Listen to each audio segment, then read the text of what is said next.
Hi masters, for you మీకోసం ఛానల్కి స్వాగతం సుస్వాగతం. ముందుగా మన జగద్గురువైన బ్రహ్మర్షి పితామహ పత్రిజీ గారికి, మన గురుమాతకి నా ఆత్మ ప్రణామాలు మాస్టర్స్. ఓకే మాస్టర్స్, ముందుగా అందరికీ కార్తీక మాసం శుభాకాంక్షలు మాస్టర్స్. మాస్టర్స్, మన ఛానల్లోని కార్తీక మాసం ధ్యాన శివోహం జరుగుతుంది మాస్టర్స్. నెల రోజులు 30 మంది మాస్టర్లు వచ్చి ఎంతో గొప్ప ఆత్మజ్ఞానం అందిస్తారు మాస్టర్స్. మాస్టర్స్, ఈరోజు జ్యోతిర్లింగం 9వ రోజు మాస్టర్స్. వైద్యనాథ జ్యోతిర్లింగం జార్ఖండ్లో ఉంది. ఈ వైద్యనాథ జ్యోతిర్లింగం ఆత్మజ్ఞానం అందించడానికి సీనియర్ పెరుగుడు మాస్టర్ గారైన ప్రతిభా గారు బెంగళూరు నుంచి వచ్చారు. మేడం గారిని సాదరంగా ఆహ్వానించుకుందాం. నమస్తే madam, welcome madam. Thank you madam. ముందుగా మనందరి జగద్గురువైన బ్రహ్మర్షి పితామహ పత్రిజీకి, స్వర్ణమాల మేడంకి, సెషన్ లో పాల్గొన్న మాస్టర్స్ కి, సెషన్ ని నడిపిస్తున్న మాస్టర్స్ కి, ఇతర మాధ్యమాల ద్వారా వీక్షిస్తున్న నా ఆత్మ బంధువులందరికీ ఆత్మ ప్రణామాలు. Thank you master. నా పేరు ప్రతిభ, మాది బెంగళూరు. నాకు ఈ ఆనాపానసతి మెడిటేషన్ 2019లో యూట్యూబ్ లో గొల్లపల్లి సరోజా మేడం యొక్క వీడియో చూడడం జరిగినది. అప్పటి ఇంకా నేను దీన్ని కంటిన్యూ చేస్తున్నాను మాస్టర్. ఈ రోజు నేను మీతో పంచుకోపోయే ఆత్మజ్ఞాన సందేశము ద్వాదశ జ్యోతిర్లింగాల్లో ఒకటైన 9వ లింగమైన వైద్యనాథేశ్వరుని గురించి చెప్తాము.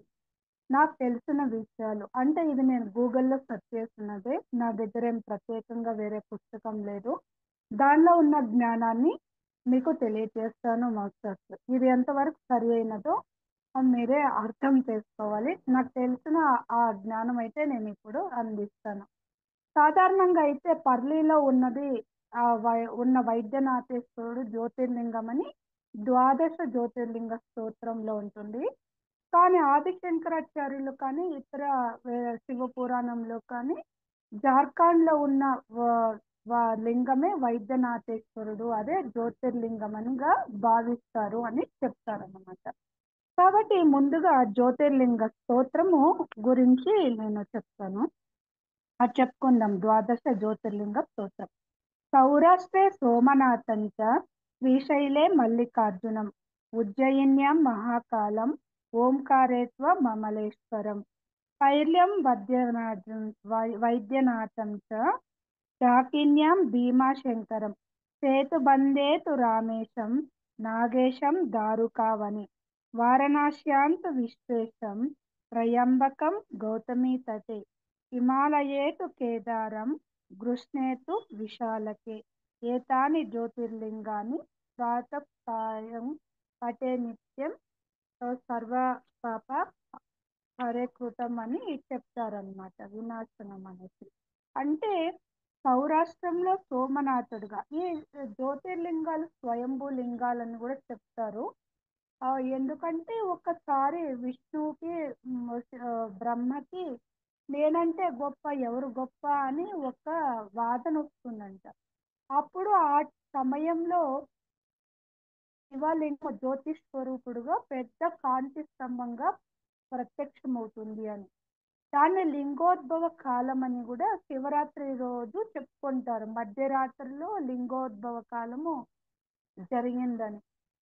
విష్ణువేమో ఒప్పుకుంటారు, మీ ఆది మధ్య అంతమంతా నేను చూడలేకపోతున్నాను అనేసి విష్ణు ఒప్పుకుంటారు. కానీ జ్యోతిర్లింగ స్తోత్రము జ్యోతిర్లింగ స్వయంభూ లింగాలు కూడా అని చెప్తారు. ఆ కాంతి స్తంభం ఏదైతే ఉందో అదే ఆ ప్రజలందరూ వీలుగా పూజలు చేసుకోవడానికి మీరు వెలయచ్చు కదా అంటే ఆ స్తంభమే, ఆ కాంతి స్తంభమే, ఆ లింగమే 12 చోట్ల వెలిసిందని కూడా చెప్తారనమాట.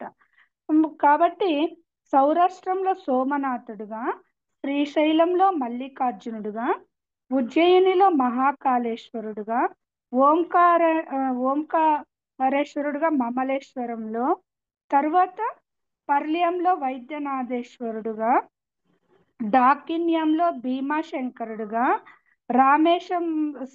రామేశంగా సేతుబందేతు అనేసి రామేశ్వరంలో, నాగేశంగా దారుకావనిలో, తర్వాత విశ్వేశ్వరుడుగా వారణాస్యం అంటే కాశీలో, త్రయంబకేశ్వరుడుగా గౌతమి తటే అనే చెప్తారన్నమాట. త్రయంబకేశ్వరుడు అనేసి గౌతమి నది తీరంలో, త్రయంబకం అనే ప్రాంతంలో, హిమాలయాల్లో కేదారనాథ్గా, కృష్ణేశ్వరుడుగా విశాలకి అనే ప్రాంతంలో 12 జ్యోతిర్లింగాలు వెలిసిందని, దానిలో జార్ఖండ్ రాష్ట్రంలోని దియోమర్, దాన్ని దియోగర్ అని కూడా అంటారు, ఆ ప్రాంతంలో వైద్యనాథేశ్వరుడుగా వెలిసినారని ప్రతీతి అన్నమాట. మామూలుగా అదే జ్యోతిర్లింగం అని చెప్తారు. దాని గురించి తెలుసుకుందాం మాస్టర్స్. ఇక్కడ ఏమంటే ఒకసారి ఆ రావణాసురుని తల్లి ప్రతిరోజు సముద్ర తీరంకి వెళ్ళి ఇసుకతో లింగం చేసి ప్రార్థించేదంట శివుణ్ణి. ఎందుకంటే తమ పుత్రులు క్షేమంగా ఉండాలని. తమ పుత్రులు ఎవరు? కుంభకర్ణుడు, రావణాసురుడు, విభీషణుడు కదా, వీళ్ళు క్షేమంగా ఉండాలని పూజించేదన్నమాట. కానీ రాక్షసులు ఎప్పుడు క్షేమంగా ఉంటే వాళ్ళు ఏం చేస్తారు? మామూలుగానే సహజంగానే వాళ్ళ ఆ గుణాలు ఎలా ఉంటుంది, ఎప్పుడు దేవతల పైన, స్వర్గం పైన ఆ దండయాత్ర చేయడము, అందరూ నన్నే పూజించాలి, నా మాటే వినాలని స్వార్థంతో ఉంటారు. సరికాని ఆలోచనలు, భావాలతో, సరికాని కోరికలతో ప్రవర్తిస్తూ ఉంటారు. ఇంకా తల్లి బిడ్డల కోసము ప్రార్థన చేసేటప్పుడు ఆ, ఎవరైనా కోరిక అనేది తీరుస్తారు, వాళ్ళ సాధనని బట్టి, వాళ్ళ భక్తి తీవ్రతను బట్టి ఇస్తారు. మొదలే శివుడు అంటే బోలా శంకరుడు, అందరు కోరికల్ని ఈజీగా తీర్చేస్తూ ఉంటారు సాధనని బట్టి. తరువాత వాళ్ళు దాన్ని సద్వినియోగం చేసుకుంటే పర్వాలేదు, సద్వినియోగం చేసుకోలేదంటే ఏ ఏ దేవతో ఏ భగవంతుడో వచ్చి వాళ్ళని నాశనం చేస్తారు. అది జరుగుతుంది, సహజంగా సృష్టిలో జరుగుతూ ఉంటుంది. అది దేవతలు అయినా, ముఖ్యంగా దేవేంద్రుడు ఈర్ష్యతో ఈమె తపస్సు చేస్తుంది బిడ్డల కోసము. మొదలే వాళ్ళు రాక్షసులు, తమో రజో గుణాల్లో ఉంటారు, సరికాని కోరికలు, స్వార్థంతో ఉంటారు, ఆధిపత్యంతో. ఇంకా ఈమె చేసే సాధనకి ఇంకా వాళ్ళు రెచ్చిపోతారు, వాళ్ళ బలాల్ని ఎదుర్కోవడం కష్టమవుతుందని ఆ ఏం చేస్తారంటే వాయుదేవుని ఒప్పించి ఆ శివలింగము ఆ యమ్మ చేస్తుంది కదా, కైకసి అది కొట్టుకొని పోయేతార, గాలికో అలకో వచ్చి కొట్టుకొని పోయేతారో అలా చేస్తూ ఉంటారన్నమాట.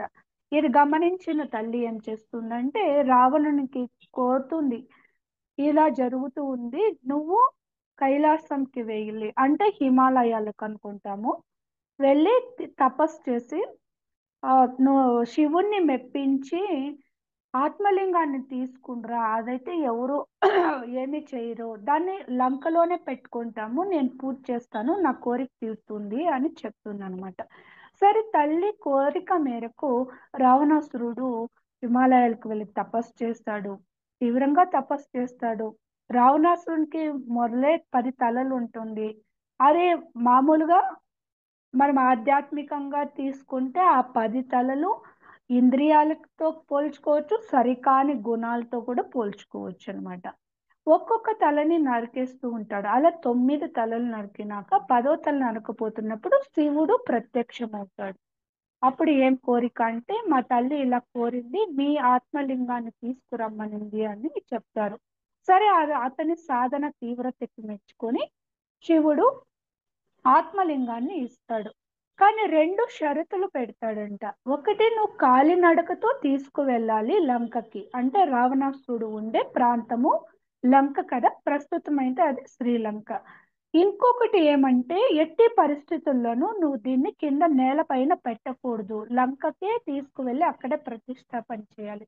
మధ్యలో ఎక్కడైనా కింద పెడితే అక్కడే స్థాపితమైపోతుంది, అది మళ్ళీ పైకి తీయడం కుదరదు అని చెప్తారు. అలాగే అని తీసుకువస్తూ ఉంటారు.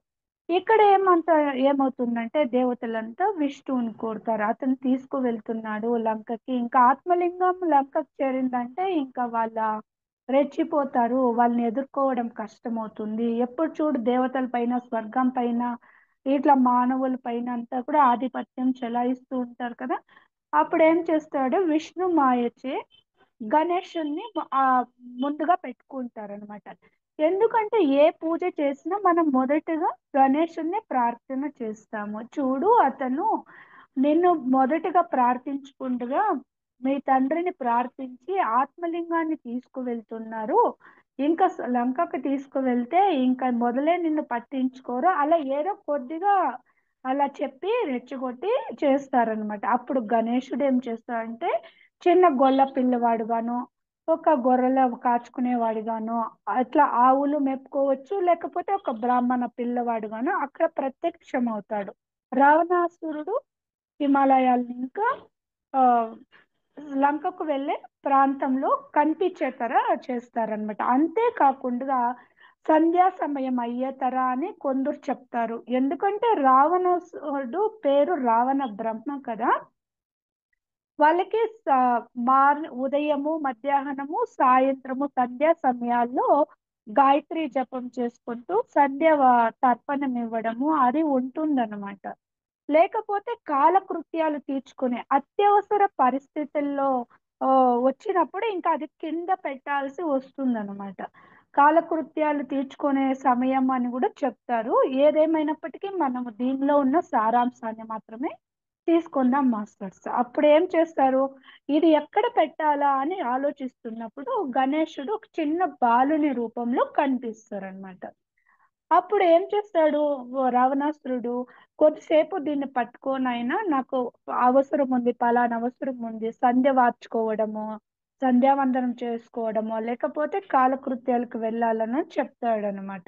నదీ తీరానికి వెళ్ళాలి అని ఏమో చెప్తాడు.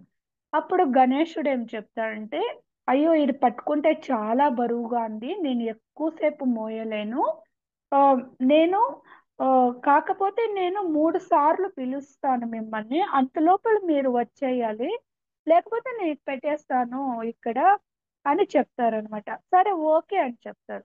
రావణాసురుడు అటు వెళ్ళిన కొద్ది సమయంలోనే గణేశుడు ఉపాయంతో ఏం చేస్తాడంటే 3 సార్లు వెంటనే పిలిచేస్తారు, రావణ అయ్యా అరయ్యా రావయ్యా అని. ఇంకా మధ్యంలో ఏ పని అయినా వదిలి రావాలంటే కుదరదు కదా, అంత లోపల పెట్టేస్తారు. రావణాసురుడు వస్తాడు, దాన్ని ఎంత పని చేస్తావో నాయన అనుకొని దాన్ని పైకి లేపడానికి ఎంత ప్రయత్నించినా కానీ అది రాదు అనమాట. అక్కడ గణేశుడు ఉపాయంతో భూమిలోకి స్థాపితం అవుతుంది, కానీ భూమికి తాగదు. అంటే వాళ్ళకున్న శక్తులు వాళ్ళకు ఉంటుంది అనమాట. అది రాదు. ఆ కోపంతో ఒక మొటికాయ ఇడవేయడమో గద ఏమో కూడా చేస్తాడు, అది సొట్ట కూడా పడి ఉంటుంది. ఈ కథ వచ్చి గోకర్ణం దగ్గర కూడా నడుస్తుంది అనమాట. ఎందుకంటే గోకర్ణంలో కూడా ఆత్మలింగం అక్కడ ప్రతిష్ఠితమైందని కూడా ప్రతీతి అన్నమాట, అక్కడ ఉన్న స్థల పురాణం ప్రకారము. ఏమంటే అది ఎంత పీకినా కూడా రాదు, కానీ కొద్ది భాగము ఆ చ- విరిగి అక్కడ మురుడేశ్వర అనే ప్రాంతం ఉంటుంది, అక్కడ పడిందని. అక్కడ సముద్ర తీరం కూడా ఉంటుంది, అరేబియా సముద్రం ఏదో. అక్కడ కూడా ఒక దేవాలయాన్ని నిర్మించి సముద్ర తీరంలో అక్కడ ఆ పడిన పీసుని శివలింగంగా భావించి ఆ అక్కడ పూజలు అందుకోవడము చెయ్యడము, ఆ ప్రజలంతా కూడా అక్కడ వెళ్ళి దర్శనం చేస్తూ ఉంటారు. ఆ ప్రతిష్ఠితమైన ఆ లింగాన్ని ఆత్మలింగంగా భావించి ప్రజలంతా కూడా దర్శనం చేసుకుంటూ ఉంటారు. వాళ్ళు కూడా అభిషేకం చేయడం, అర్చన చేయడం అంతా జరుగుతూ ఉంటుంది. ఆ గతికి ఆ, మొటికాయ వేయడమో గదతోనో కొట్టడమో చేసినప్పుడు తల సొట్టపోయి ఉంటుంది. అది కూడా అక్కడ కనిపిస్తుంది ఆ గణేష్. అదే విధంగా దాన్ని ఇడిగుంజి గణేష్ అని కూడా చెప్తారు. కర్ణాటకలో ఉంటుందన్నమాట, అది ఉత్తర ప్రాంతంలో, కర్ణాటక ఉత్తర ప్రాంతంలో ఉంటుంది అన్నమాట. అది కూడా ప్రతీతి. ఆ గోకర్ణ అని ఎందుకు వచ్చిందంటే 2 నదులు, అగ్నిశిని, గంగా వైరం అనే 2 నదులు కలిసే ప్రాంతము అది. గో అంటే గోవు కదా, ఆవు. కర్ణం అంటే చెవి, ఆ గోవు యొక్క చెవి ఆకారంలో ఆ 2 నదులు కలిసే ప్రాంతంలో ఆ లింగం ఉందని, దానికి గోకర్ణ అని పేరు వచ్చిందని కూడా ప్రతీతి అన్నమాట. కాకపోతే ఇక్కడ ఏం చెప్తారంటే ఆ జార్ఖండ్ లో ఓ, వెలిసిన ఆ దేవమర్ అనే ప్రాంతంలో వెలిసిన ఆ వైద్యనాథేశ్వరుడే ఆ అదే ఆత్మలింగంగా కూడా భావిస్తారు ప్రజలు అని కూడా చెప్తారు అన్నమాట. ఇక ఏమైందంటే తరువాత రావణాసురుడు వచ్చేస్తాడు లంకకి, ఇంకా చేసేది ఏమీ లేదు, చాలా బాధపడతాడు. ఇంకా ప్రజలంతా కూడా ఆ ప్రాంతాన్ని దర్శిస్తారు. ఇంకా 21 ఆలయాలు కూడా ఆ ప్రధాన ఆలయంతో పాటు 21 ఆలయాలు కూడా ఇంకా నిర్మితమై ఉంటుందని చెప్తారు చుట్టూ. ఇంకా మిగిలిన దేవతలు గణేశ కావచ్చు, అమ్మవారు. ఇంకొక ప్రతీతి ఏమంటే అష్టాదశ శక్తి పీఠాల్లో ఒకటైన శక్తి పీఠం అది కూడా అనేసి చెప్తారనమాట. జయదుర్గ, ఇంకొకటి హృదయేశ్వరి. ఎందుకంటే ఆ శచీదేవి ఆ దక్ష తన తండ్రి చేసే దక్ష యజ్ఞంకి పిలివకపోయినా వెళ్ళింది. ఎందుకంటే దక్షునికి శివుడు అంటే ఇష్టం కాదు. శివుడు శ్మశానంలో ఉంటాడు, ఏమీ లేనివాడు. అతని వేషము అతనికంత నచ్చదనమాట. కానీ సచీదేవి ఇష్టపడి పెళ్లి చేసుకొని ఉంటుంది కదా. ఎంతున్న పుట్టింటి వాళ్ళు ఫంక్షన్ చేస్తూ ఉన్నారంటే పిలియకపోయినా వెళ్ళొచ్చు అనేసి ఒక ఆశతో వెళ్తుంది ఆ దక్ష యజ్ఞానికి. అతడు పట్టించుకోపోవడము, శివుణ్ణి అవమానం చేయడము అదంతా తట్టుకోలేకుండా తన ఆ జ్ఞానాగ్నితో ఆ యమ్మని తను తానే దహించుకోవడము. తర్వాత ఆ సూక్ష్మ శరీరాన్ని శివునికి తెలిసిన తరువాత కోపంతో ఊగిపోవడము, తన జటాజూటంని ఇంకా వీరభద్రుని సృష్టించడము, ఆ తర్వాత ఆ వీరభద్రు దక్షుణ్ణి అంతం చేయడము, అదంతా ఒక కథ వస్తుందన్నమాట. ఆ సచీదేవి ఇదే అతను శివుడు సృష్టి స్థితి లయకారకుడు అని చెప్తారు. ఆది పురుషులు మనకి పార్వతీ పరమేశ్వరులు మనకి ఆది పురుషులు, సృష్టికి ఆది పురుషులు వాళ్ళే అని చెప్తారు.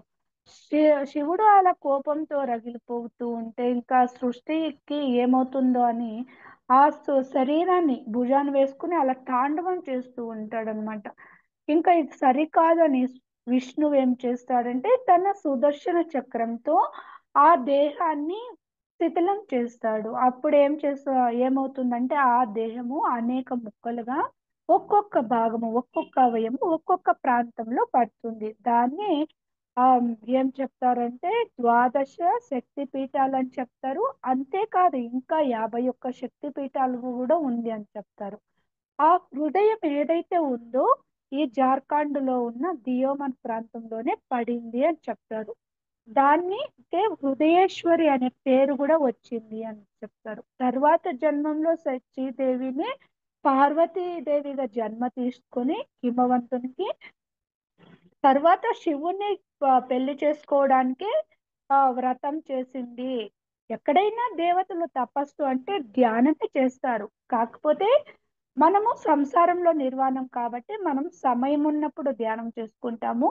దేవతలు కానీ రాక్షసులు కానీ ఎవరైనా వాళ్ళ సంకల్పం నెరవేరడానికి ఋషులు ఎవరైనా కానీ చాలా కాలము తీవ్రంగా తపస్సు చేస్తారన్నమాట. అది ఆశ్రమాల్లో కావచ్చు, హిమాలయాల్లో కావచ్చు, అరణ్యాల్లో కావచ్చు, నదీ తీరాల్లో కావచ్చు, ఎక్కడైనా చేస్తారు తపస్సు అనేవాళ్ళు.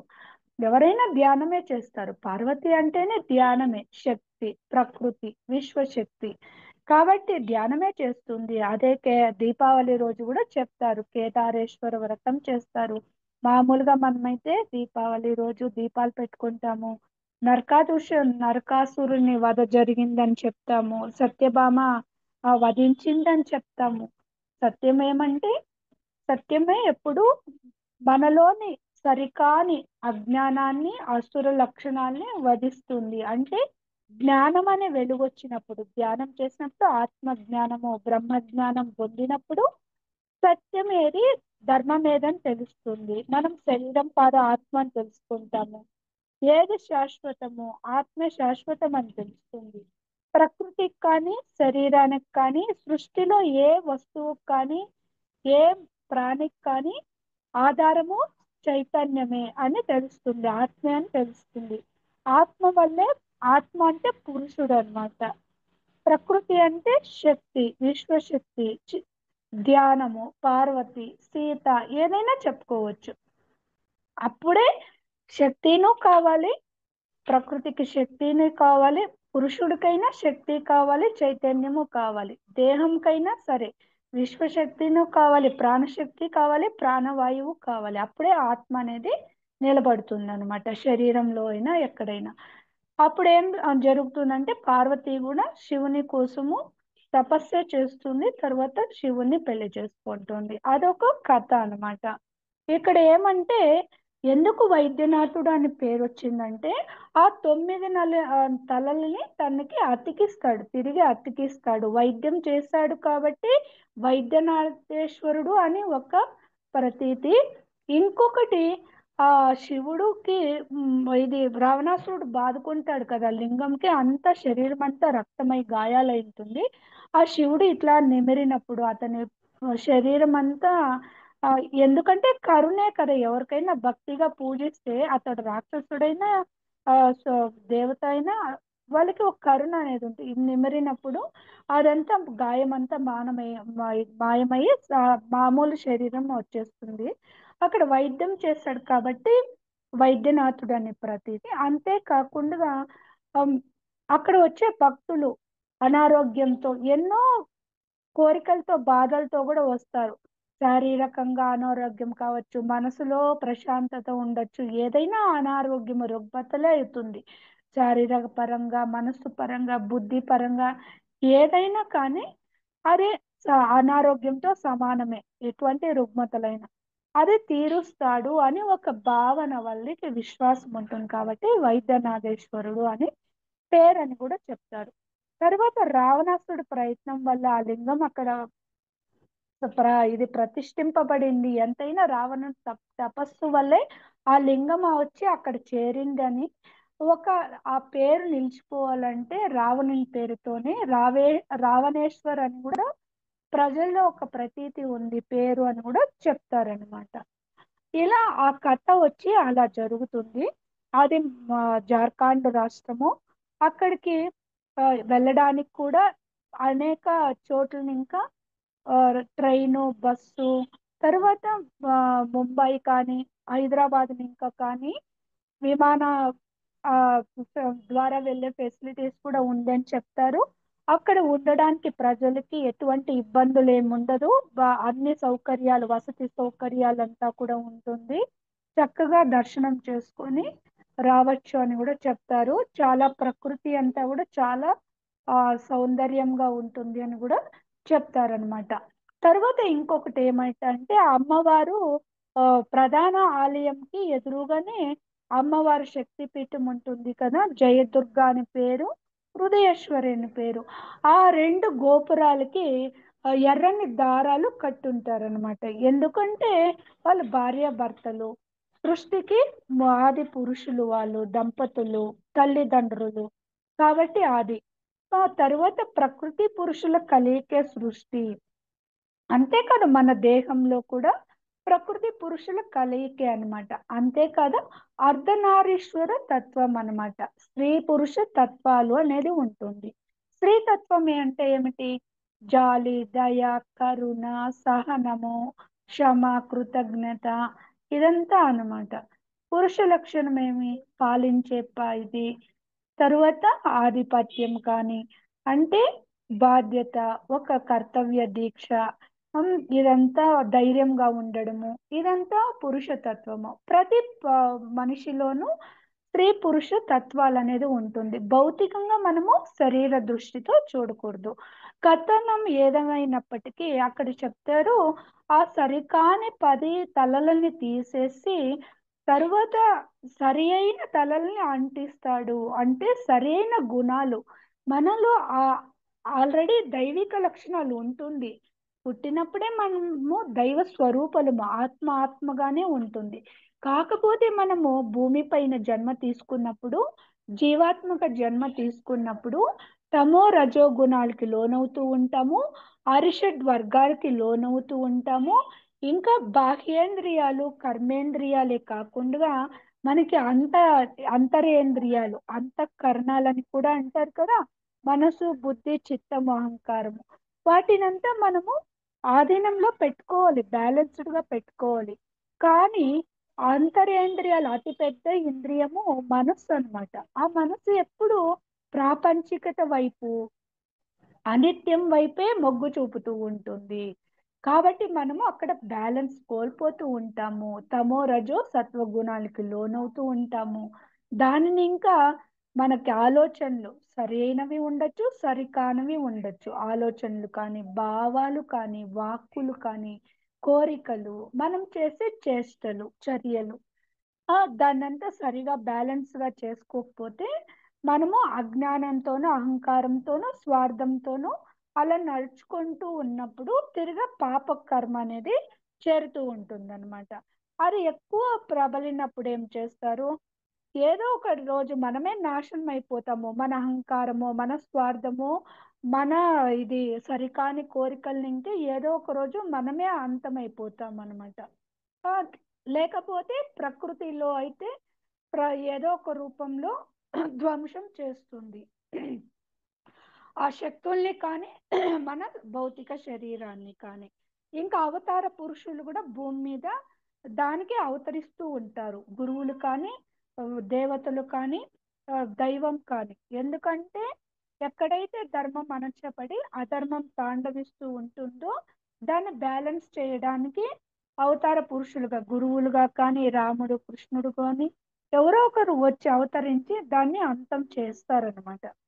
ఆ సరి అయిన తలలో అంటే సరి అయిన గుణాల్ని తిరిగా ఇస్తాడు.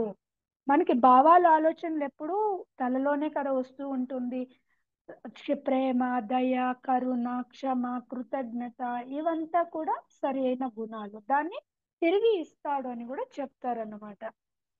ఇలా ఇలా ఆ వృత్తాంతం వచ్చి జార్ఖండ్ లో ఉన్న వైద్యనాథేశ్వర్ అనే వృత్తాంతం వచ్చి నాకు గూగుల్లో ఈ విధంగా ఆ, దొరికింది మాస్టర్స్.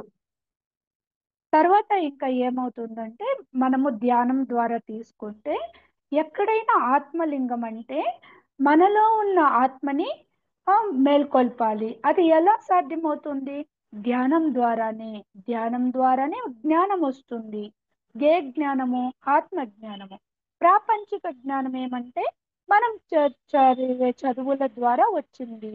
తల్లిదండ్రుల ద్వారా ఈ శరీరం వస్తుంది. ఆ శరీరం కూడా మనం అనుకుంటేనే మన ప్రణాళిక ప్రకారమే మన తల్లిదండ్రుల్ని, ప్రాంతాన్ని, ప్రదేశాన్ని, కుటుంబాన్ని, ఆ బంధాలనంతా ఎంచుకొని వస్తాము. కొన్ని ఎంపికలు కూడా ఎంచుకుంటాము కర్మానుసారంగా కావచ్చు.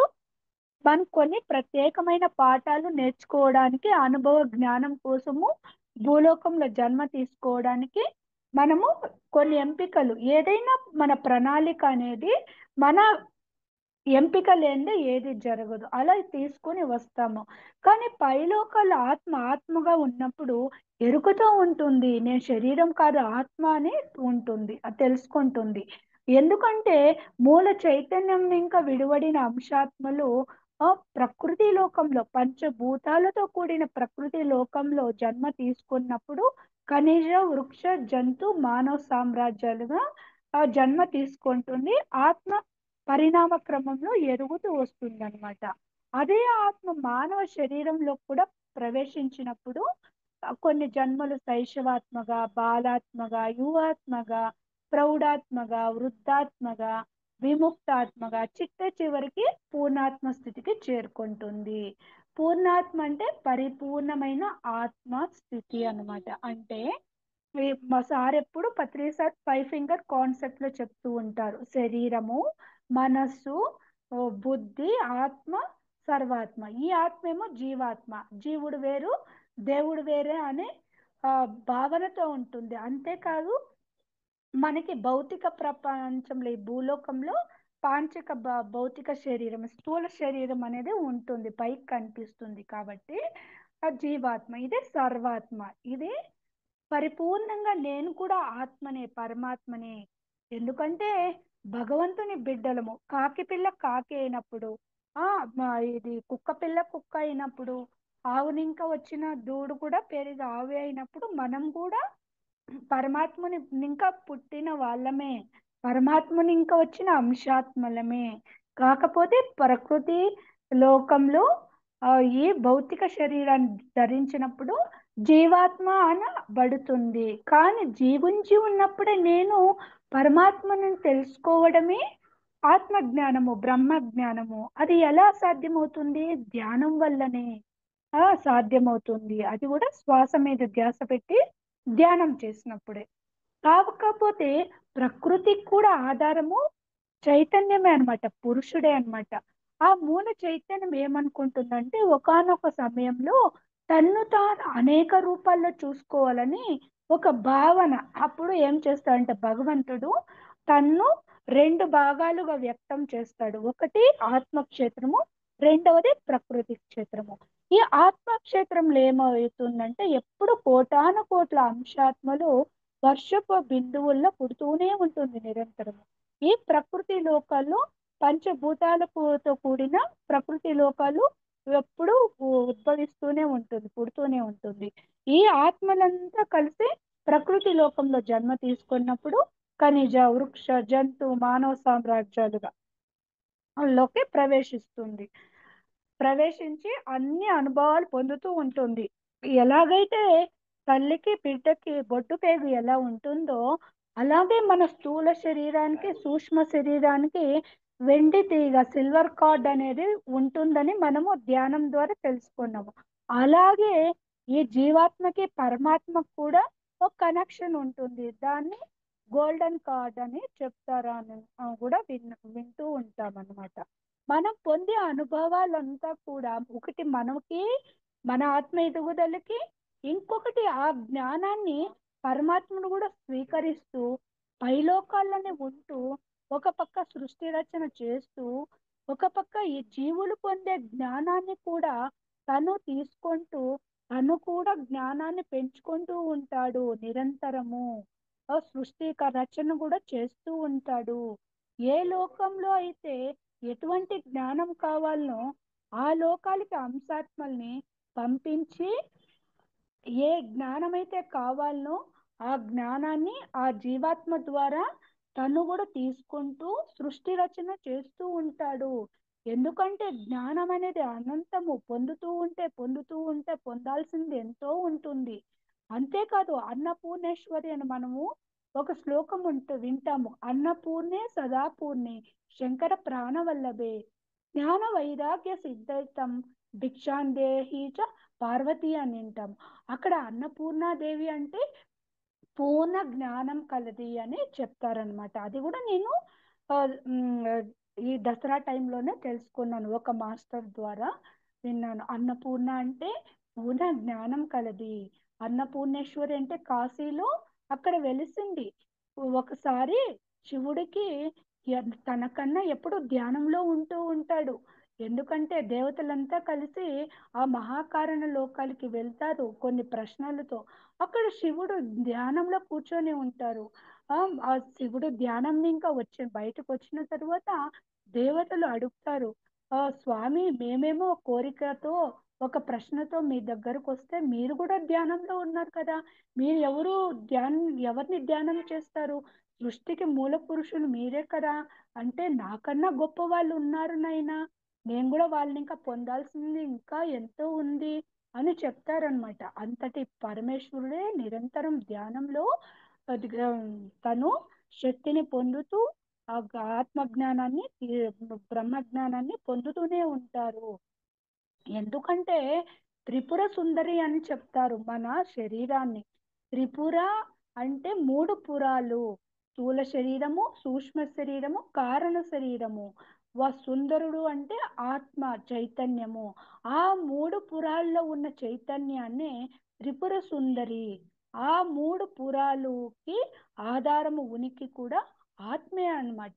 ఆత్మ ఉంటేనే చైతన్యము శివం అనబడుతుంది. శరీరం కానీ బయట ఉండే ప్రకృతి కానీ లేకపోతే, ఆత్మ లేకపోతే ఆ, ఇది శరీరము జడమైపోతుంది. కాబట్టి ఆత్మ లోపల ఉన్న ఆత్మని తట్టి లేపాలంటే ధ్యాన సాధన ద్వారానే. అది కూడా సహజంగా నడిచే ఉచ్ఛ్వాస నిశ్వాసను గమనించడం ద్వారానే మనసు శూన్యమవుతుంది. చిత్తము యొక్క వృత్తి నిరోధమవుతుంది. చిత్తం ఎప్పుడు భవిష్యత్తుకు భూతకాలానికో సంబంధించిన ఆలోచనలతోనే ఉంటుంది, ఎప్పుడు వర్ధమానంలో ఉండదు. కాబట్టి మనం ధ్యానం చేసినప్పుడు వర్ధమాన క్షణంలో ఎరుకతో ఉండడానికి సాధ్యమవుతుంది. తర్వాత మన ఆత్మని, మన మనసుని, బుద్ధిని ఆత్మకి అనుసంధానం చేసినప్పుడు బుద్ధి వికసిస్తుంది. జ్ఞానం పెరిగే కొద్దిగా బుద్ధి వికసిస్తుంది. బుద్ధి మనసుతో కూడి ఉంటే ప్రాపంచిక బుద్ధి. ఈ ప్రాపంచిక బుద్ధి ఎప్పుడు ప్రాపంచికత వైపే మొగ్గు చూపిస్తూ ఉంటుంది, లాజిక్ గా ఉంటుంది. ప్రాపంచిక విషయాల ಬಗ್ಗೆ నిర్ణయాలు తీసుకుంటూ ఉంటుంది. ఆత్మతో కలిసి ఉంటే ఆధ్యాత్మిక బుద్ధి, అప్పుడు జ్ఞానం వస్తుంది. దానికే బుద్ధి జ్ఞానము. జ్ఞానం వికసి పెరిగే కొద్దిగా బుద్ధి కూడా వికసిస్తుంది.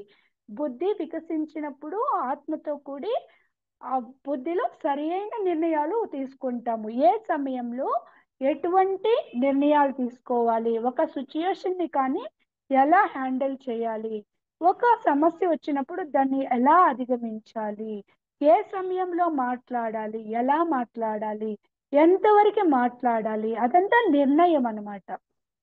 కుటుంబ నిర్ణయం కావచ్చు, వ్యక్తిగత నిర్ణయం కావచ్చు, సమాజంకి సంబంధించిన నిర్ణయాలు కావచ్చు, లోక కళ్యాణంకి కావలసిన నిర్ణయాలు కావచ్చు, ఏదే కావచ్చు. అప్పుడు మనస్సులో కూడా మంచి ఆలోచనలు వస్తుంది. బుద్ధి కూడా వికసించినప్పుడు మనసులో కూడా మంచి ఆలోచనలు వస్తుంది. ఎందుకంటే ఇంద్రియాలకి అధిపతి మనసు కాబట్టి పెద్దది. మనసు చెప్పినట్లుగా ఇంద్రియాలు పనిచేస్తుంది కాబట్టి ఇంద్రియాలు కూడా సక్రమంగా పనిచేస్తుంది. అప్పుడు మనము శరీరపరంగా ఆత్మపరంగా బాగుంటాము, కుటుంబము బాగుంటుంది, సమాజం బాగుంటుంది, సృష్టి బాగుంటుంది అనమాట. దానికే తన్ను తాను తెలుసుకోవడమే మానవుని యొక్క ధ్యేయము, లక్ష్యము. మనమల్ని మనము సరి చేసుకున్నప్పుడు, మన గుణాల్ని సరి చేసుకున్నప్పుడు, మనలో బుద్ధి వికసించినప్పుడు, మనలో పరివర్తన వచ్చినప్పుడు, మనం ఆత్మపరంగా ఎదిగినప్పుడు చుట్టూ ఉన్న సమాజము బాగుంటుంది, కుటుంబము బాగుంటుంది. కాబట్టి వ్యక్తిగత పరివర్తనే సమాజ పరివర్తన, సృష్టి పరివర్తన అని కూడా చెప్తారనమాట.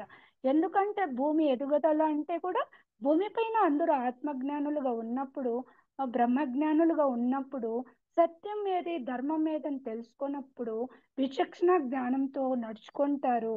శాశ్వతమైన దాని గురించి ఆలోచిస్తారు, దానిపైన దృష్టి పెడతారు. తమ సమయాన్ని కానీ, శక్తిని కానీ, తమ వద్ద ఉన్న సంపదను కానీ, లేకపోతే సరికాని వాటిపైన దృష్టి పెడతారు. ఆ శాశ్వతమైన ఆ భౌతిక సంపదల కోసము, నేను అంటే పైకి కనిపించే శరీరం అనుకొని దానిపైనే వ్యామోహము పెంచుకోవడము, బంధాల పైన కావచ్చు, ఆస్తుల పట్ల కావచ్చు, పేరు ప్రతిష్టల పట్ల కావచ్చు, పదవుల పట్ల కావచ్చు, దానిపైనే వ్యామోహం పెంచుకొని దాని కోసమే సమయాన్ని, శక్తిని, సంపదనంతా వృధా చేస్తూ ఉంటారు. అది దక్కనప్పుడు ఏమవుతుంది? ఈర్ష్య, దేశాలు. అది ముదిరినప్పుడు స్వార్థము. అది ముదిరినప్పుడు ఏమవుతుందంటే ఇంకా తెగిస్తారు, చంపడానికి చావడానికైనా తెగిస్తారు. అదే అసుర లక్షణాలు. తమో రజో గుణాలు ఉంటుంది కదా, ఇది అసుర లక్షణాలు. సత్వగుణము మంచిదే. ఏది ధర్మము ఏది అధర్మము విచక్షణ జ్ఞానం వస్తుంది. కానీ శుద్ధ సాత్వికంలోకి వెళ్ళాలి. ఎందుకంటే ఆ గుణంలోకి వెళ్ళాలంటే కూడా మన ఆహారము, విహారము, వ్యవహారం అంతా సరైన విధంగా ఉండాలి. లేకపోతే ఈ తమో రజో గుణాల్లోని ఎక్కువ జన్మలు తీసుకుంటూ సమయం అంతా వృధా అయిపోతుంది. ఆత్మకి ఎదుగుదల త్వరగా రాదనమాట. ఎప్పుడైతే శుద్ధ సాత్వికంలోకి వెళ్ళినప్పుడే శ్వాస మీద ధ్యాస పెడతాము. తరువాత మన ఆత్మ దగ్గరికి చేరువవుతూ అవడానికి అవకాశం ఉంటుంది. దానికే ఒక కోతి ఆంజనేయుడు శుద్ధ సాత్వికానికి ప్రతీక, ధ్యానం చేసి ఆంజనేయుడు అయ్యాడు అని చెప్తాడు. తర్వాత మనం కూడా అలాగా ధ్యానం చెయ్యాలి. అంజన అంటే మూడవ కన్ను, అంజనా పుత్రుడు అంటే మూడవ కన్ను ఉత్తేజితం చేసుకున్నవాడు. ఎందుకంటే కుండలినిలో, నాడీ మండలంలో మూలాధార, స్వాదిష్టాన, మణిపూరక, అనాహత, విశుద్ధ, ఆజ్ఞా చక్రాలు ఉంటుంది. ఆరో చక్రమైన ఆజ్ఞా చక్రము రెండు కనుబొమ్మల మధ్య ఉంటుంది. దాన్ని దివ్య చక్షు అని, జ్ఞాన చక్షు అని, అంజన అని, సుదర్శన చక్రం అని, గురుస్థానం అని, తోడయ్య అని అనేక పేర్లు కదా. అంజన అంటే మూడో కన్నుని ఉత్తేజితం చేసుకున్నవాడు, దానికి ఆంజనేయ పుత్రుడు అని కూడా అంటారు. కాబట్టి మనం కూడా శ్వాస మీద ధ్యాస పెట్టి ధ్యానం చేసినప్పుడే ఆత్మకి చేరువవుతాము. మనలో ఉన్న ఆత్మని మేలుకొల్పాలి. అసలైన భక్తి అంటే మీ స్వస్వరూప అనుసంధానమే భక్తి అని చెప్తారు. మనం ఏం చేస్తాము, తెలుసో తెలియకుండా పెద్దల ద్వారానో ఏం చేస్తామంటే పూజలు వ్రతాలు చేస్తూ ఉంటాము, తీర్థయాత్రలు చేస్తూ ఉంటాము, కోరికల కోసము కావచ్చు, ఒక ఆచార సాంప్రదాయాలుగా కావచ్చు, పండుగల పేరుతో కావచ్చు. కానీ అసలైన భక్తి అంటే స్వస్వరూప అనుసంధానమే భక్తి రీత్యా విధీయతే.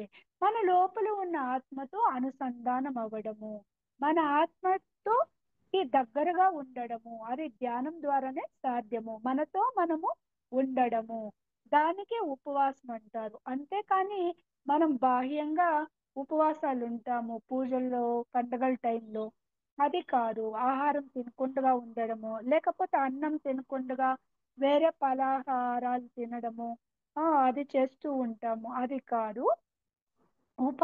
ఆవాసం అంటే మన ఆత్మకి దగ్గరగా ఉండడం అన్నమాట. అదే. అంతేకాకుండా చేసుకున్న వారికి చేసుకున్నంత మహాదేవ అంటారు. మహాదేవ అంటే మూడవ కన్ను ఉన్నవాడు. ఎవరంటే శివుడు. శివుడు ఎప్పుడు ఆ మూడవ కన్ను ఉన్నవాడని మనం చెప్తూ ఉంటాం కదా.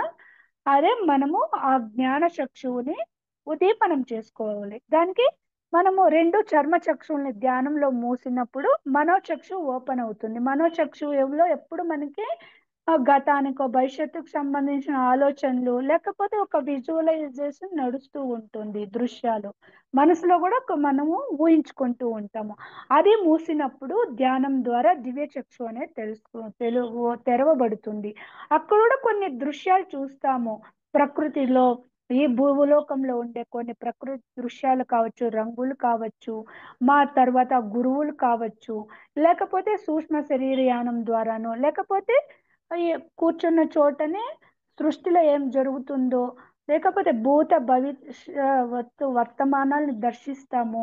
అది కూడా జరుగుతూ ఉంటుంది. కానీ అది కూడా మూసినప్పుడు జ్ఞాన చక్షు అనేది ఓపెన్ అవుతుంది.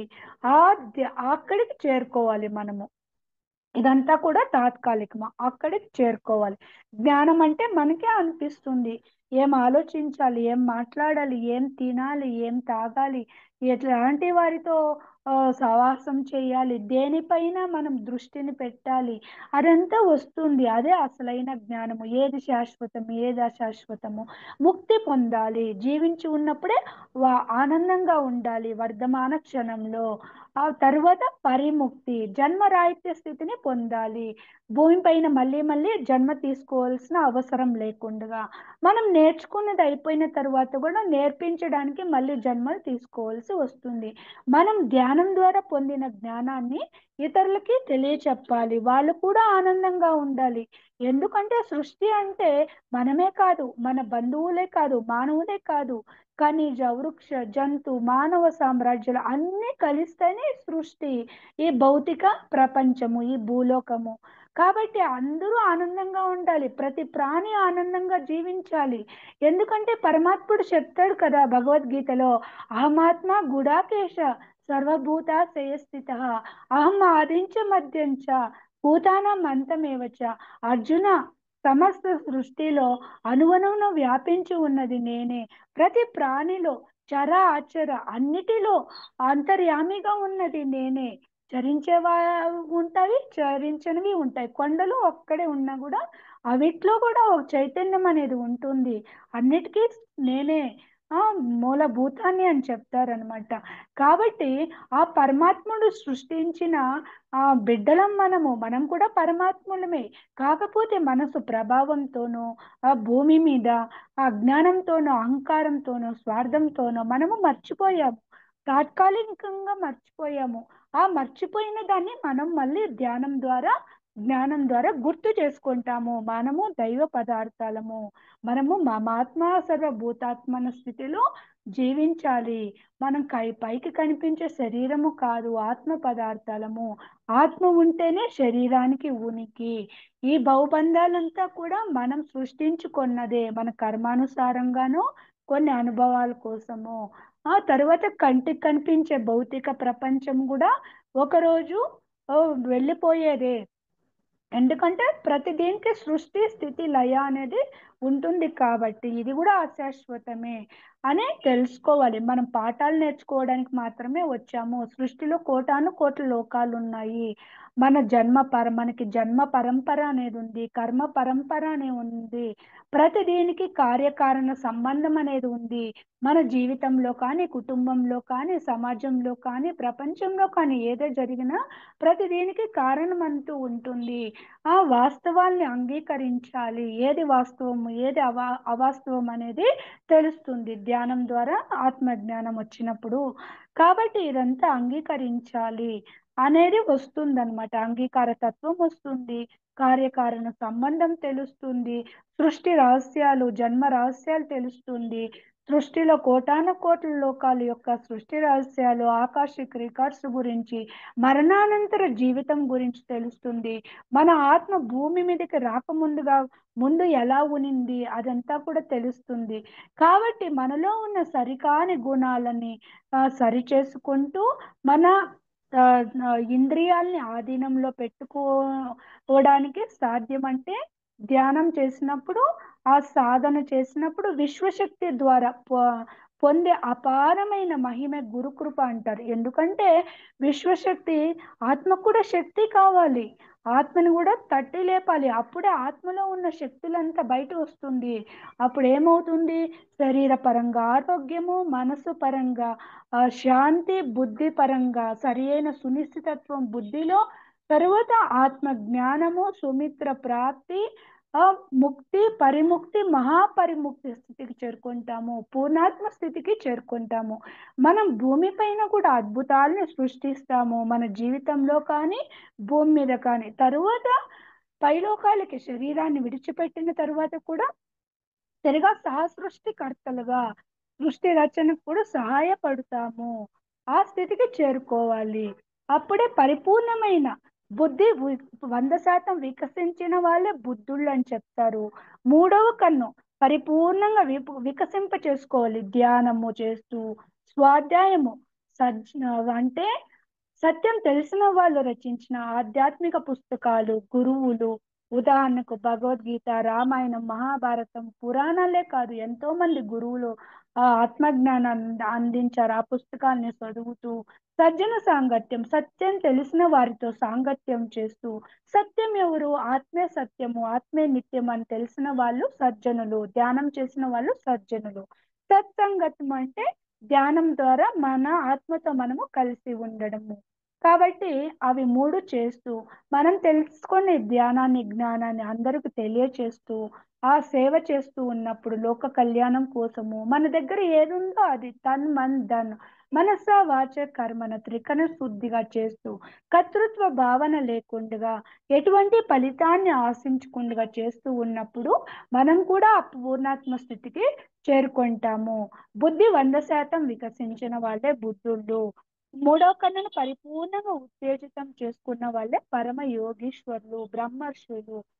ఆ స్థితికి చేరుకోవాలి. ధ్యానం ద్వారా షట్చక్రాలను దాటి సహస్రాధార స్థితికి చేరుకోవడమే ఏడుకొండలో ఎక్కడము అని చెప్తారు. అదే వెంకటేశ్వరుని స్థితి, అదే పరమపద సోపానము, అదే వైకుంఠము. అప్పుడు ఏమవుతుంది? ద్వంద్వత్వం ఉండదు. జీవాత్మ వేరే, పరమాత్మ వేరే అనే భావన ఉండదు. మంచి చెడు అనే భావన ఉండదు.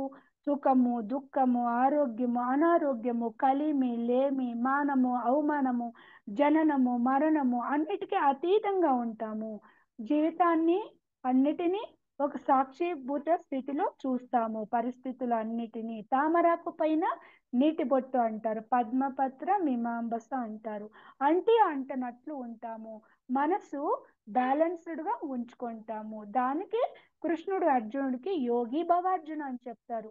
ఎందుకంటే ఉపవాసాలు చేస్తూ, యజ్ఞాలు యాగాలు చేస్తూ పరోక్ష జ్ఞానం ఉంటుంది, వేదాలు వల్లివేయడము, ఇంకా కూడా లోక కళ్యాణం కోసం కూడా నిస్వార్థంగా కూడా పూజలు, వ్రతాలు, యజ్ఞాలు యాగాలు చేస్తారు. కానీ దానివల్ల మనకి ముక్తి రాదు. ఆత్మజ్ఞానం పొందినప్పుడే మనకి ముక్తి వస్తుంది. కాబట్టే యోగి భవార్జున అంటారు. భగవద్గీత చెప్పేదంతా కూడా ధ్యానం గురించే. ధ్యానం చేసిన వాడు కృష్ణుడు, చేయనివాడు అర్జునుడు. దానికి అర్జున్కి ప్రశ్న తలెత్తుతూ ఉంటుంది. అజ్ఞానంలో ఉంటాడు, మనసు ప్రభావంతో ఉంటాడు, యుద్ధం చేయడానికి వెనుకంజ వేస్తాడు. అక్కడ ఉన్నదంతా గురువులు, ఇది సోదరులు, తాతగారు అనేసి, అయ్యో ఇంతమందిని చంపితే వచ్చే ఆ రాజ్యాన్ని, రక్తం కుడుతూ వచ్చే రాజ్యాన్ని ఏలతానం ఏలడము సరికాదు కదా, పాపం కదా అనుకుంటాడు. కానీ ఆత్మకు చావు లేదని తెలుసుకోవాలి, వాళ్ళ అధర్మంలో ఉన్నారని తెలుసుకోవాలి, ఆ యుద్ధం సంస్థాపన కోసం అని తెలుసుకోవాలని భగవద్గీతని అర్జున్ని నెపంగా పెట్టుకొని సమస్త మానవాళికి ఇచ్చిన సందేశమే భగవద్గీత. అదంతా కూడా ధ్యాన గ్రంథం అని పత్రిజీ చెప్తారు. మీకు మా మయ్యి అని వచ్చినప్పుడు అక్కడ ధ్యానం పెట్టుకోవాలి, లేకపోతే కృష్ణుని పెట్టుకోవాలి. కృష్ణుని కాదు, మన ఆత్మని పెట్టుకోవాలి. ధ్యానం ద్వారా మన ఆత్మకు అనుసంధానమైనప్పుడే మన ఆత్మే అన్ని చెప్తుంది, ఏది సరి అయినది, ఏది సరికానది, ఏది ధర్మము, ఏది అధర్మము, ఏది శాశ్వతమో, ఏది అశాశ్వతమో, దాన్ని అంతర్ ప్రబోధం అంటారు. లేకపోతే ధ్యానాన్ని పెట్టుకో, ధ్యానమే మనకి అన్ని చెప్తుంది, అందిస్తుంది. ధ్యానం ద్వారా మనకి ఏది కావాలనో అది తీరుస్తుంది. ఎందుకంటే ధ్యానం ఒక అక్షయ పాత్ర. ఆ చింతామణి, పరశువేది, కల్పవృక్షము, కామధేనువు, వజ్రాయుధము, అల్లావుద్దీన్ అద్భుత దీపము అని చెప్తారనమాట. వీటిని పెట్టుకోవాలి. నువ్వు పొందాల్సింది కృష్ణుని పాదాలకో కాదు, కృష్ణుడు అదే చెప్తాడు అర్జునుడికి. కాబట్టి ధ్యానం చేసినప్పుడు, ఆత్మ జ్ఞానాన్ని పొందినప్పుడు మనలోని సరికాని గుణాలని సరి చేసుకుంటూ, బ్యాలెన్స్డ్ గా ఉంచుకుంటూ మానవుడు మాధవుడిగా ఎదగాలి, నరుడు నారాయణుడిగా ఎదగాలి. ఈ శివుడు నాలో ఉన్న ఆత్మ శివుడు అని తెలుసుకోవాలి. దానికే దేవుడు దేవుడు అని దేగులాడేవాడే దేవుడు అని చెప్తాడు. పత్రి సార్ అయితే my dear friends, my dear masters, my dear God's అని సంబోధిస్తూ తెలియకనే మన సత్యాన్ని తెలియచేస్తూ ఉంటారు. నువ్వు నీ అంతరాత్మతో ధ్యానం ద్వారా మిత్రత్వాన్ని పొందు, నీ అంతరాత్మతో అనుసంధానం అవ్వు, నీ అంతరాత్మని ప్రబోధాన్ని విను, నీ ఆత్మ ప్రణాళికని నువ్వు అంగీకరించు. అప్పుడే మనం బయట ఉన్న మిగిలిన ఆత్మల్ని కూడా తో మిత్రత్వం చేస్తాము. ఖనిజ, వృక్ష, జంతు, మానవ సామ్రాజ్యాలు, ఎందుకంటే వాటిలో ఉన్నది కూడా దైవ అంశమే. అంతేకాదు అవి కూడా భగవంతుని బిడ్డలమే. మనం కూడా అక్కడి నుంకే వచ్చాము. ఖనిజ, వృక్ష, జంతు అదంతా ఆత్మ పరిణామ క్రమంలో మనకన్నా తక్కువ స్థితిలో ఉన్న కూడా సోదర సోదరి మనుల్లాంటిది. వాటిపైన కూడా జన్మ దయ చూపియాలి. అవి కూడా భూమి మీద జన్మ తీసుకున్నాక వాటి ఆయుష్ ప్రకారం జీవించే హక్కు వాటికి ఉంది, స్వేచ్ఛ ఉంది. కాబట్టి మిత్రత్వం చేయాలి వాటితో కూడా, మాస్టరీ సంపాదించాలి. మన భావనా క్షేత్రం, వాక్ క్షేత్రము, చేష్టా క్షేత్రం మీద ఆధీనం సంపాదించాలి. మనం పొందిన జ్ఞానాన్ని ఇతరులకి తెలియచేయాలి. మన వరకే ఆనందంగా ఉంటే తెలుసుకొని అరిహంత స్థితి మన దగ్గరకు వచ్చిన వాళ్ళకి తెలియచేసినప్పుడు అది బోధిసత్వ స్థితి. ప్రపంచంలో ప్రతి ఒక్కరూ, ప్రతి ప్రాణి, ప్రతి జీవి, ప్రతి మానవుడు ఆనందంగా ఉండాలని కోరుకునేవాడే బుద్ధుడు. అందరి ఆనందాన్ని కోరుకునేవాడే బుద్ధుడు, యోగేశ్వరులు, బ్రహ్మర్షి అన్నమాట. ప్రపంచమంతా తిరిగి చెప్పినప్పుడు మనం కూడా ఆ బుద్ధులుగా తయారవుతాము, యోగేశ్వరులుగా తయారవుతాము, జగద్గురులుగా తయారవుతాము, పూర్ణాత్మగా తయారవుతాము. మనం కూడా సృష్టి రచనలో పాల్గొంటాము. ఎందుకంటే ఈ శరీరము ఒకటి మన కోసము, ఒకటి కుటుంబ ధర్మం కోసము, సమాజ ధర్మం కోసము, లోక కళ్యాణం కోసం తీసుకొని వస్తాము ఈ వాహనంగా. కానీ ఆత్మ అనేది పరమాత్మ ఇంకా వచ్చినదే కదా. కాబట్టి మనం ఆత్మ స్వరూపాలుగా అందరినీ భావించి దానికే మై డియర్ గాడ్స్ అంటారు. ఆ వాళ్ళని కూడా గౌరవించాలి, అదే విధంగా జీవించాలి అన్నమాట భూమి మీద. కాబట్టి తన్ను తాను తెలుసుకోవాలి జీవించి ఉన్నప్పుడే. మరణానంతరం జీవితం గురించి కూడా తెలుసుకున్నప్పుడు ఇక్కడ భూమి మీద మనము భౌతిక దేహంలో ఉన్నప్పుడే ఎరుకతో జీవిస్తాము. ఎందుకంటే పైకి వెళ్ళిన తర్వాత ఆకాశిక్ రికార్డ్స్ చూస్తాము, మనం భూమి మీదకి ఎందుకు వెళ్ళాము, ఏం చేసి వచ్చాము అన్ని మేడం రికార్డ్. ఓకేనండి. ఓకేనా? ఏం మేడం? ఆ, ఇంకో మేడం వచ్చారు, ఓకేనా? కంప్లీట్ చేస్తాను మేడం. కాబట్టి ఆ ఆ ఎరుకతో జీవించాలంటే ఆత్మ జ్ఞానాన్ని పొందాలి. కాబట్టి దేవుడు దేవుడు అని దేవుడు దేగులాడేవాడే దేవుడు. కాబట్టి తనలో సర్వం ఉండగా తన లోపల వెతకలేక ధర వెతికడి ఈ తనువుల మోసడి ఎద్దుల మనముల తెల్పంగా మహిళ వేమ అని చెప్తారు. కాబట్టి ఇది మనము తీర్థయాత్రల పేరుతో జ్యోతిర్లింగాలని, అష్టాదశ శక్తి పీఠాలని, ఇంకేదో అని వెళుతూ ఉంటాము. పుణ్యం కోసమో, కోరికల కోసమో, ఆరోగ్యం కోసమో, ఆ వినోదాల కోసమో. కానీ మనలోకి మనము ప్రయాణం చెయ్యాలి. ఇదే అసలైన శివతత్వము అని చెప్తారు. కాబట్టి పార్వతి అంటే ప్రకృతి, ధ్యానము, విశ్వశక్తి. పరమేశ్వరుడు అంటే శివుడు, ఆత్మ, పురుషుడు.